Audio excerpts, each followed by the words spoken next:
कहानी की शुरुआत रायन नाम के एक साधारण मछुआरे से होती है जो हर दिन की तरह अपनी छोटी नाव लेकर समुद्र में मछलियां पकड़ने निकलता है। शुरुआत में सब कुछ बिल्कुल सामान्य होता है, मौसम साफ रहता है और समुद्र भी शांत दिखाई देता है। लेकिन अचानक कुछ ही मिनटों में पूरा माहौल बदल जाता है। चारों तरफ इतनी घनी धुंध फैल जाती है कि रायन को कुछ भी दिखाई देना बंद हो जाता है। दिशा का अंदाजा खो बैठने के बाद वह समुद्र के बीच पूरी तरह भटक जाता है। इसी दौरान उसकी नजर दूर पानी में तैर रहे एक पुराने और रहस्यमयी जहाज पर पड़ती है। उसे उम्मीद होती है कि शायद वहां कोई मौजूद हो जो उसकी मदद कर सके। वह अपनी नाव उस जहाज से बांधता है और सावधानी से उसके अंदर प्रवेश करता है। लेकिन जैसे ही वह जहाज के भीतर पहुंचता है, वहां का नजारा देखकर हैरान रह जाता है। पूरा जहाज सुनसान पड़ा होता है। चारों तरफ ऐसा खामोश माहौल होता है कि उसकी अपनी सांसों की आवाज तक साफ सुनाई देने लगती है। सबसे अजीब बात यह थी कि जहाज बिल्कुल वीरान होने के बावजूद ऐसा नहीं लग रहा था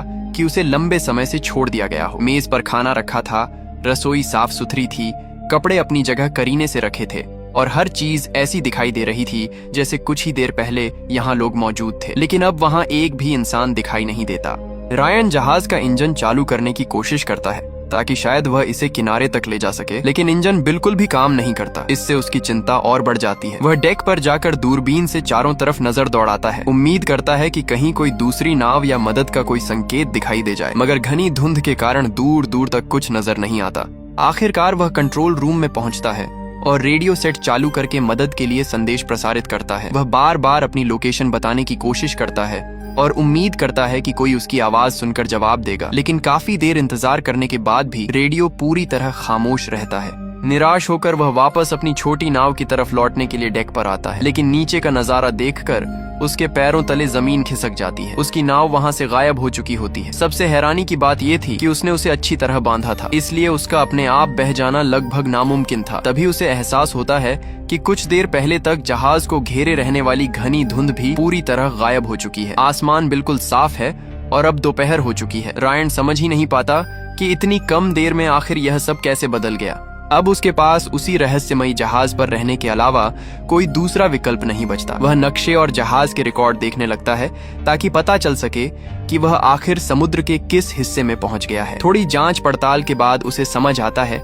कि अगर इंजन ठीक नहीं हुआ तो यहाँ से निकलना असंभव है। इसके बाद वह पूरे जहाज में औजार तलाशता है और घंटों की मेहनत के बाद किसी तरह इंजन को दोबारा चालू करने में सफल हो जाता है। ये उसके लिए उम्मीद की पहली किरण होती है। इंजन ठीक होने के बाद वह एक बार फिर रेडियो के जरिए मदद मांगने की कोशिश करता है। उसे लगता है कि शायद अब कोई संपर्क हो जाए, लेकिन इस बार भी रेडियो से कोई जवाब नहीं मिलता। लगातार नाकाम कोशिशों के बाद वह पूरी तरह थक जाता है। तभी उसे अचानक पेशाब जाने की जरूरत महसूस होती है। जहाज पर कोई इंसान नजर नहीं आता, इसलिए वह सोचता है कि डेक के किनारे जाकर वहीं यह काम कर ले। वो आराम से पेशाब कर रहा होता है, लेकिन तभी अचानक तेज हवा की वजह से ढीला पड़ा पाल उसकी तरफ जोर से आता है और वो लगभग समुद्र में गिर ही जाता है। अच्छी बात ये होती है कि वो समय रहते पास लगी रेलिंग को पकड़ लेता है, वरना इतनी तेज रफ्तार से चल रही यॉट से नीचे गिरना उसकी जान भी ले सकता था। अगर वो समुद्र में गिर जाता तो यॉट के प्रोपेलर में फंस सकता था और खुले समुद्र में उसकी मदद करने वाला भी कोई नहीं होता। अब रायन समझ जाता है कि अगर उसने हाथ छोड़ दिया तो सब खत्म हो जाएगा। इसीलिए वो जैसे तैसे अपना बैलेंस बनाता है, अपना एक पैर डेक पर चढ़ाता है और पूरी ताकत लगाकर खुद को वापस ऊपर खींच लेता है। इस तरह वो मौत के मुंह में जाने से बाल बाल बच जाता है। रेलिंग के सहारे बैठकर वो जोर जोर से सांस लेने लगता है और काफी देर बाद जाकर खुद को थोड़ा संभाल पाता है। लेकिन तभी अचानक उसके पेट में बहुत तेज दर्द उठने लगता है। उसे समझ आ जाता है कि अब एक सेकंड भी रुकना ठीक नहीं होगा, इसलिए वो तुरंत भागकर यॉट के अंदर बने छोटे से टॉयलेट में पहुंच जाता है और किसी तरह अपनी परेशानी खत्म करता है। तभी अचानक उसके पीछे टॉयलेट का दरवाजा अपने आप बंद हो जाता है, लेकिन रायन इस बात पर बिल्कुल ध्यान नहीं देता। उसे लगता है कि शायद समुद्र की तेज हवा की वजह से ऐसा हुआ होगा, इसलिए वो इसे नजरअंदाज कर देता है। तभी उसकी नजर टॉयलेट की खिड़की पर जाती है जो पूरी तरह बंद होती है। अब उसे थोड़ा अजीब जरूर लगता है कि शायद ये हवा की वजह से नहीं हुआ, लेकिन फिर भी वो ज्यादा नहीं सोचता और खिड़की खोल देता है ताकि थोड़ी ताजी हवा अंदर आ सके। लेकिन जैसे ही वो बाहर निकलने के लिए दरवाजा खोलता है, दरवाजा बिल्कुल भी नहीं खुलता। उसे लगता है कि शायद कहीं अटक गया है। वो नीचे झुककर लॉक को ध्यान से देखने लगता है, बार बार हैंडल घुमाता है, पूरी ताकत लगाता है, लेकिन दरवाजा अपनी जगह से जरा भी नहीं हिलता। इसके बाद वो दरवाजे की दरार से बाहर निकलने का कोई रास्ता ढूंढने की कोशिश करता है, लेकिन दरवाजा इतनी मजबूती से बंद होता है कि उसे कहीं से भी कोई मौका नहीं मिलता। वो बार बार कोशिश करता है, लेकिन हर बार नाकाम हो जाता है। तभी उसे याद आता है कि उसकी जेब में एक सिक्का रखा है। वो तुरंत सिक्का निकालकर उसे लॉक खोलने की कोशिश करता है, लेकिन उससे भी कोई फायदा नहीं होता। इसके बाद वो टॉयलेट की छोटी अलमारी खोलता है ताकि देख सके कि अंदर कोई काम की चीज मिल जाए। तभी उसकी नजर अलमारी के अंदर बने खून से सने एक हाथ के निशान पर पड़ती है। हालांकि वो इस पर ज्यादा ध्यान नहीं देता और वहीं रखी एक कैंची उठाकर लॉक के स्क्रू खोलने की कोशिश करने लगता है। लेकिन हैरानी की बात ये होती है कि कैंची का साइज बिल्कुल सही होने के बावजूद लॉक पर उसका कोई असर नहीं पड़ता। वो जितनी बार घुमाता है, जितनी बार जोर लगाता है, लॉक ऐसा लगता है जैसे हमेशा के लिए जाम हो चुका हो। तभी अचानक बाहर से किसी बड़े जहाज के इंजन की जोरदार आवाज सुनाई देती है। रायन तुरंत खिड़की के पास जाकर बाहर देखता है और उसकी आंखें फटी की फटी रह जाती हैं। सामने से काला धुआं छोड़ता हुआ एक बहुत बड़ा जहाज सीधा उसकी तरफ चला आ रहा होता है। सबसे डराने वाली बात यह होती है कि सामने वाला जहाज स्पीड कम नहीं कर रहा और उसकी अपनी यॉट भी पूरी रफ्तार से आगे बढ़ रही होती है। अब रायन को समझ आ जाता है कि अगर किसी तरह यॉट को नहीं रोका गया तो दोनों जहाजों की जबरदस्त टक्कर हो सकती है और उसकी जान भी जा सकती है। ये सोचते ही वो बुरी तरह घबरा जाता है और किसी भी कीमत पर उस टॉयलेट से बाहर निकलने की कोशिश करने लगता है। घबराहट में रायन तुरंत फिर से अलमारी खोलता है और उसमें रखा एक लोहे का फ्लास्क उठा लेता है। बिना कुछ सोचे समझे वो पूरी ताकत से उसे दरवाजे के हैंडल पर मारना शुरू कर देता है, लेकिन सामने वाला जहाज हर सेकंड उसकी यॉट के और करीब आता जा रहा होता है। रायन बार बार फ्लास्क से लॉक तोड़ने की कोशिश करता है, लेकिन हल्का होने की वजह से उससे कोई फर्क ही नहीं पड़ता। आखिर में वो गुस्से और डर में दरवाजे पर लातें मारना शुरू कर देता है। 1 2 3 वो पूरी ताकत लगा देता है, लेकिन दरवाजा फिर भी अपनी जगह से जरा भी नहीं हिलता। अब पहली बार उसे सच में महसूस होने लगता है कि उसकी जान खतरे में है। वो तुरंत खिड़की से अपना हाथ बाहर निकालता है और अपनी शर्ट उतारकर उसे जोर जोर से लहराने लगता है ताकि सामने वाले जहाज पर मौजूद लोग उसे देख सकें। लेकिन सामने वाले जहाज पर किसी का भी ध्यान उसकी तरफ नहीं जाता और वो अपनी उसी रफ्तार में आगे बढ़ता रहता है। जब रायन को लगता है कि अब टक्कर होने ही वाली है तो वो अपना सिर भी खिड़की से बाहर निकालने की कोशिश करता है ताकि किसी की नजर उस पर पड़ जाए, लेकिन खिड़की इतनी छोटी होती है कि उसका चेहरा उसमें बुरी तरह फंस जाता है। दर्द से उसकी चीख निकल जाती है और मजबूर होकर उसे वापस अंदर आना पड़ता है।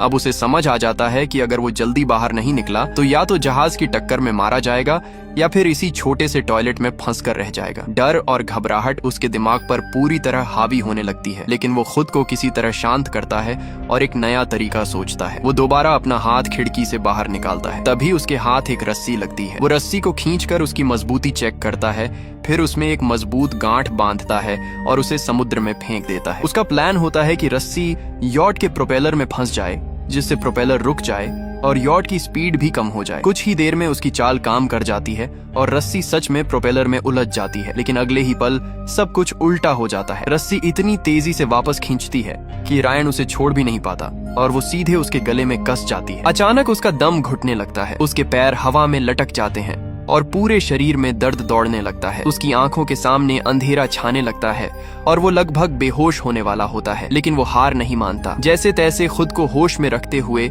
वो हाथों से इधर उधर टटोलने लगता है। तभी उसके हाथ एक लोहे का हुक लग जाता है। वो तुरंत उस हुक की मदद से रस्सी को अपने गले से दूर करने की कोशिश करता है। उसके चेहरे पर दर्द साफ दिखाई दे रहा होता है, लेकिन उस वक्त उसे सिर्फ अपनी जान बचानी होती है। काफी देर तक मौत से लड़ने के बाद आखिरकार वो खुद को रस्सी से छुड़ा लेता है और जमीन पर गिर पड़ता है। वो जोर जोर से सांस लेने लगता है, लेकिन उसकी मुश्किलें अभी खत्म नहीं हुई होती। हालांकि उसकी यॉट रुक चुकी होती है, फिर भी सामने वाले बड़े जहाज से उसकी हल्की सी टक्कर हो जाती है। टक्कर इतनी तेज होती है कि रायन वहीं बेहोश हो जाता है। जब कुछ देर बाद उसे होश आता है तो वो देखता है कि यॉट का प्रोपेलर तो रुक चुका है, लेकिन यॉट का लंगर नहीं डाला गया है और वो किसी भी चीज से बंधी भी नहीं है। तेज हवा उसे लगातार बहाकर किसी अनजान समुद्री इलाके की तरफ ले जा रही होती है। तभी उसे एक और अजीब चीज दिखाई देती है। यॉट के अंदर धीरे धीरे पानी भरना शुरू हो जाता है। फर्श की दरारों से लगातार पानी अंदर आ रहा होता है और हालात हर मिनट और खराब होते जा रहे होते हैं। लेकिन तभी रायन को कुछ अजीब महसूस होता है। वो नीचे जमा पानी को हाथ में लेकर छकता है और हैरान रह जाता है, क्योंकि वो समुद्र का खारा पानी नहीं बल्कि मीठा पानी होता है। ये देखकर उसके दिमाग में एक ही सवाल आता है, क्या इस यॉट पर उसके अलावा भी कोई मौजूद है?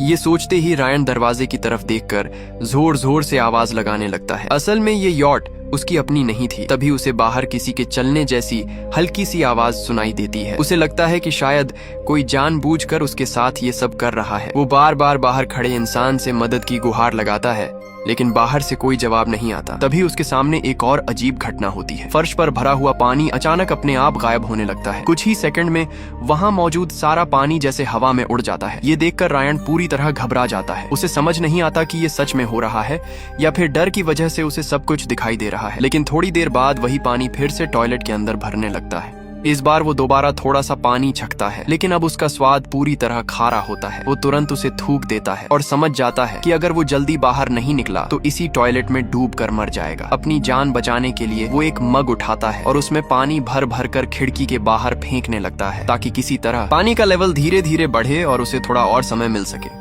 लेकिन तभी कुछ ऐसा होता है जिसकी उसने कभी कल्पना भी नहीं की थी। यॉट अचानक अपने आप मुड़ जाती है, जैसे उसे कोई चला रहा हो। बिना किसी इंसान के वो सीधा दूर दिखाई दे रहे एक भयंकर तूफान की तरफ बढ़ने लगती है। कुछ ही मिनटों में चारों तरफ तेज हवाएं चलने लगती हैं। बारिश शुरू हो जाती है और पूरी यॉट जोर जोर से हिलने लगती है। समुद्र की बड़ी बड़ी लहरें लगातार जहाज के अंदर घुसने लगती हैं और टॉयलेट के अंदर पानी का लेवल भी तेजी से ऊपर आने लगता है। रायन समझ जाता है कि अगर पाल को नीचे नहीं किया गया तो तेज हवा पूरी यॉट को पलट देगी। वो तुरंत अलमारी में ढूंढता है और उसे एक रेजर ब्लेड मिल जाती है। वो सोचता है कि अगर पाल की रस्सी काट दी जाए तो हवा का दबाव कम हो जाएगा और यॉट के पलटने का खतरा भी कम हो जाएगा। लेकिन तूफान इतना जोरदार होता है कि पूरी यॉट बुरी तरह हिल रही होती है। ऐसे में रस्सी काटना बिल्कुल आसान नहीं होता। इसी कोशिश के दौरान ब्लेड उसके हाथ पर लग जाती है और उसका हाथ बुरी तरह कट जाता है। दर्द से उसका चेहरा सिकुड़ जाता है, लेकिन उसके पास रुकने का वक्त नहीं होता। वो दर्द की परवाह किए बिना दोबारा रस्सी काटने लगता है। तेज बारिश उसके चेहरे पर पड़ रही होती है और उसे ठीक से सांस लेना भी मुश्किल हो जाता है। सिर्फ एक रस्सी काटने में ही उसकी पूरी ताकत निकल जाती है। आखिरकार तेज हवा की मदद से रस्सी टूट जाती है और धीरे धीरे यॉट पहले से थोड़ी स्थिर होने लगती है। लेकिन जब कुछ देर बाद रायन की आंख खुलती है तो उसके होश उड़ जाते हैं। टॉयलेट के अंदर पानी उसकी छाती तक पहुंच चुका होता है। वो पूरी ताकत से दरवाजे पर लात मारता है, लेकिन दरवाजा जरा भी नहीं हिलता। फिर वो पानी के अंदर डुबकी लगाकर नीचे से लॉक खोलने की कोशिश करता है। काफी देर तक कोशिश करने के बाद भी दरवाजा नहीं खुलता, बल्कि उसकी बची हुई ताकत भी खत्म होने लगती है। अब उसे समझ आ जाता है कि ऊपर से कोशिश करे या नीचे से, ये दरवाजा ऐसे नहीं खुलने वाला। तभी उसकी नजर लॉक पर पड़ती है और उसे लगता है कि शायद टक्कर की वजह से वो थोड़ा टेढ़ा हो गया है। वो एक बार फिर पानी के अंदर जाता है और इस बार हैंडल घुमाने की कोशिश करता है। हैरानी की बात यह होती है कि इस बार हैंडल सच में घूम जाता है। रायन बिना एक पल गंवाए पूरी ताकत से दरवाजे को धक्का मारता है और आखिरकार दरवाजा खुल जाता है। इतने लंबे समय बाद टॉयलेट से बाहर निकलकर वो पहली बार खुलकर सांस ले पाता है, लेकिन वो एक सेकंड भी वहां नहीं रुकता। उसे डर होता है कि कहीं फिर से कोई दरवाजा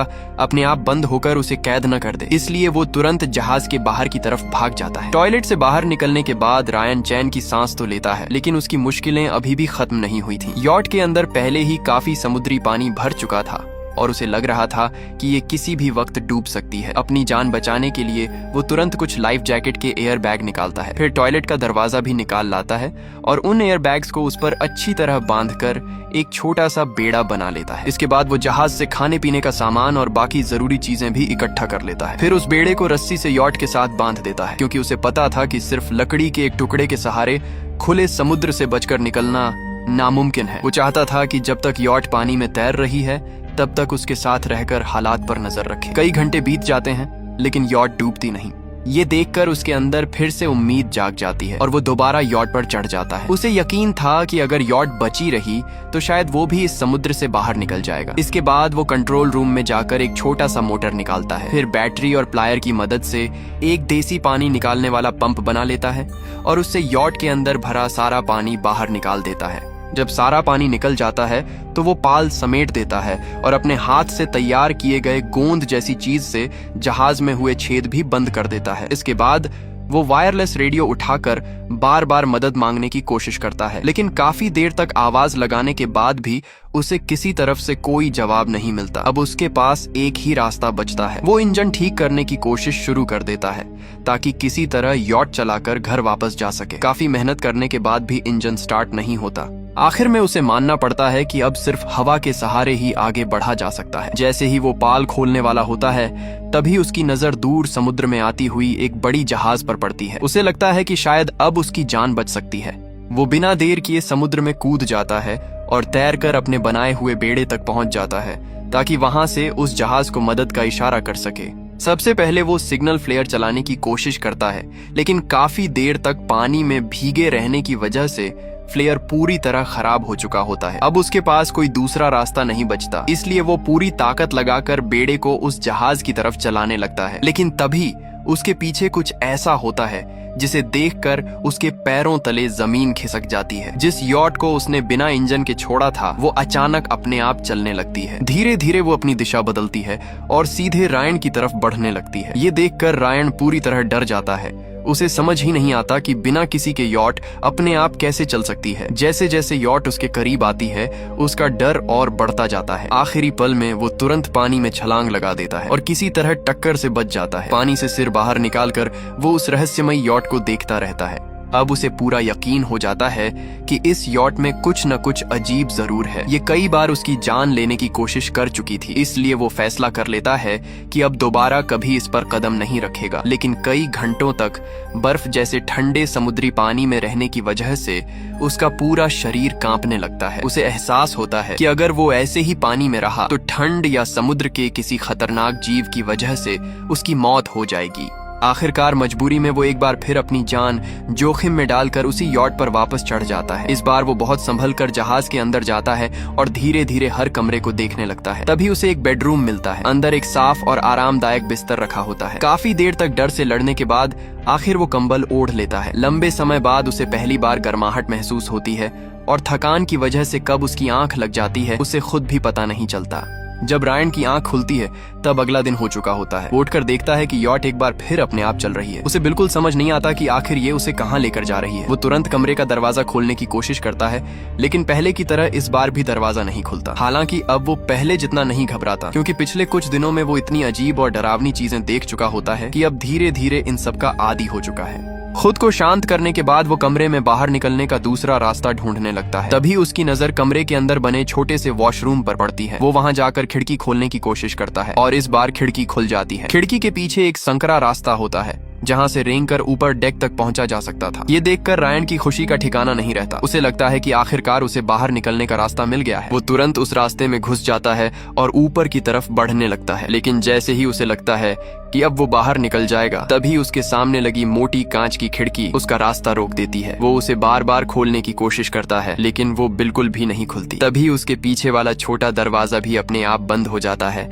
और एक बार फिर वो उसी तंग रास्ते में फंस जाता है। अब उसके आगे भी रास्ता बंद था और पीछे भी। वो फिर से बुरी तरह घबरा जाता है। इसी दौरान यॉट धीरे धीरे किनारे के पास पहुंच जाती है, लेकिन आखिर ये रहस्यमयी यॉट करना क्या चाहती है, ये किसी को समझ नहीं आता। रायन बाहर लोगों को देखकर पूरी ताकत से चिल्लाने लगता है। वो कांच पर लगातार मुक्के मारता है, मदद के लिए आवाज लगाता है और पूरी ताकत से बाहर निकलने की कोशिश करता है, लेकिन उसकी हर कोशिश बेकार जाती है। बाहर किसी को उसकी आवाज सुनाई ही नहीं देती। धीरे धीरे उसकी सारी ताकत खत्म हो जाती है और वो वहीं नीचे गिर जाता है। दम घुटने की वजह से उसकी हालत और भी खराब होने लगती है। उसे समझ नहीं आता कि आखिर उसने ऐसा क्या किया था कि उसके साथ ये सब हो रहा है। उसने तो सिर्फ समुद्र में तैरती हुई इस यॉट को उठाया था ताकि उसे बेचकर कुछ पैसे कमा सके, लेकिन यही यॉट बार बार उसकी जान लेने पर तुली हुई थी। अब उसे लगने लगता है कि शायद इस बार वो सच में नहीं बच पाएगा। उसके शरीर में अब लड़ने की ताकत भी नहीं बची होती। पता नहीं कितनी देर बाद जब उसे होश आता है तो वो हैरान रह जाता है। यॉट पूरी तरह रुक चुकी होती है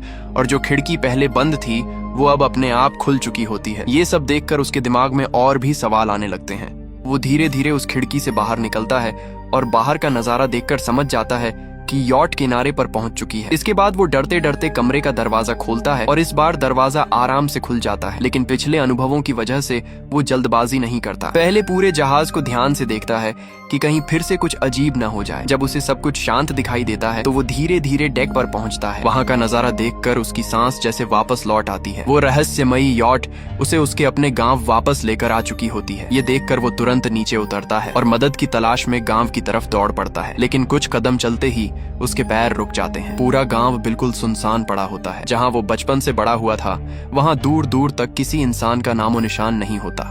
चारों तरफ ऐसी खामोशी होती है कि उसका डर फिर से लौट आता है। तभी अचानक पीछे खड़ी यॉट अपने आप स्टार्ट हो जाती है, जैसे उसका काम पूरा हो चुका हो। वो धीरे धीरे मुड़ती है और वापस समुद्र की तरफ जाने लगती है। रायन हैरानी से उसके पीछे भागता है, लेकिन कुछ ही सेकंड में वो इमारतों के पीछे गायब हो जाती है। रायन जल्दी से दीवार पर चढ़कर दोबारा देखने की कोशिश करता है, लेकिन इस बार यॉट पूरी तरह गायब हो चुकी होती है। वो काफी देर तक वहीं खड़ा रह जाता है और पिछले कुछ दिनों में हुई हर घटना उसके दिमाग में घूमने लगती है। उसे याद आता है कि कैसे शुरुआत में वो समुद्र में गिरते गिरते बचा था, फिर टॉयलेट में फंस गया, डूबने वाला था, तूफान में फंस गया और कई बार मौत उसके बिल्कुल सामने आकर खड़ी हो गई थी। लेकिन हर बार उसने हार नहीं मानी। शायद यही वजह थी कि वो हर बार मौत के मुंह से वापस निकल आया। तभी थोड़ी दूर से लोगों के बात करने और हंसने की आवाजें आने लगती हैं। वो उस तरफ जाता है और वहां पहुंचकर हैरान रह जाता है। जिस छोटी नाव से वो समुद्र में निकला था वो आराम से किनारे पर खड़ी होती है और उसके आसपास बहुत सारे टूरिस्ट घूम रहे होते हैं, जैसे कभी कुछ हुआ ही ना हो। फिर वो उसी गुफा की तरफ देखता है जहां से उसकी ये पूरी कहानी शुरू हुई थी, और वहीं उसे एक बार फिर वही रहस्यमयी घोस्ट यॉट दिखाई देती है। ये देखकर उसके मन में ढेर सारे सवाल उठते हैं, लेकिन किसी सवाल का जवाब उसे कभी नहीं मिलता। एक बात जरूर साफ थी, वो जिंदा बच गया था और यही उसकी सबसे बड़ी जीत थी। शायद वो रहस्यमयी यॉट उसकी जिंदगी का एक इम्तिहान थी, जिसने उसे सिखा दिया कि चाहे हालात कितने भी बुरे क्यों ना हो, अगर इंसान उम्मीद नहीं छोड़ता तो एक न एक दिन उसे बाहर निकलने का रास्ता जरूर मिल जाता है। इसी संदेश के साथ फिल्म यहीं खत्म होती है।